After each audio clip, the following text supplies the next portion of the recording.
We're going to do that through our actions menu. So we want to click on this link for enter new outreach. And this entry form is also customizable. So again, you may have different fields, you may have different fields required. You can also have branch logic on this form. So if you want to have different questions based on the program or based on the type of outreach, you can do that as well. Your administrators can configure that. On our basic outreach form here, a basic example, we've got our date created or date of training, and it will default to today, but we also have a handy date picker, so we could change this if we needed to. We, of course, have our outreach name, which is also required.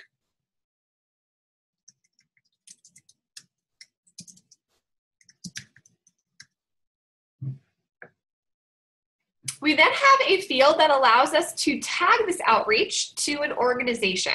So we're saying that this particular outreach is happening at one of the organizations that we have in our organization module in LegalServer.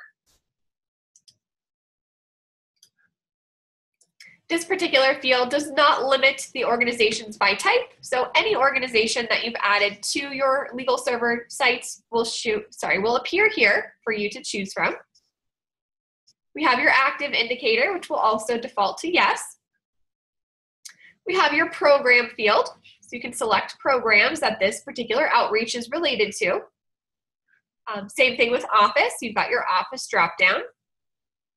And then we have some more specific information about this outreach. So we have outreach types. Again, this is a lookup, so you can have whatever types, your admins can configure whatever types they need to in here.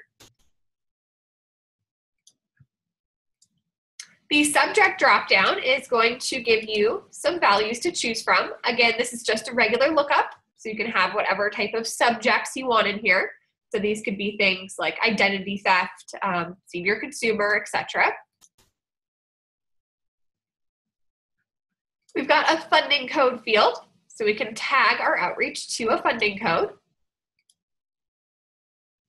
And then we can tag it also to a problem code. So if this particular outreach were a training session for bankruptcy, we could select a specific a specific problem code. We have a brief description box, which is just an open text box, more information about this outreach. We then have a staff field. This is going to search all of our staff people in the system. And we can add as many people as we need to here. So as many staff people that will be associated to this particular outreach, whether they're helping to set up the outreach, they're going to be at the outreach events, whatever that means to you. We have the option for instructors as well if you have that set up, which will also search through your users. I don't know if yep, there we go. We then have a section for pro bono attendee information. So if this is an outreach that is going to involve pro bono attorneys, you can also, you can also add them with this field. And just like with our staff users, we can add multiple pro bono attorneys, however many we need to. We can also give them credits based on attending this outreach. And that will total for us and show in this person's user profile once we complete this. This pro bono obligation we're not going to talk about yet. That is going to be one of our pro bono tools that we talk about this afternoon in our final session. But just as a quick overview, in case any of you are not planning to be at that second session, or third session, I should say, that is going to allow you to create an obligation to these pro bono attorneys based on their attendance at this outreach. So if they come to our free training, they then have to take a case or a clinic or a combination of those. We then have a free text box to enter a location.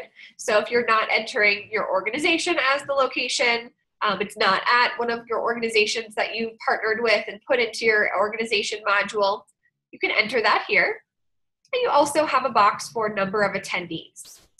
We also do have available an estimated field, so you may have both of those or either on your form. Once we click continue, we will have created this outreach. And again, we can see the profile with all of that information that we entered.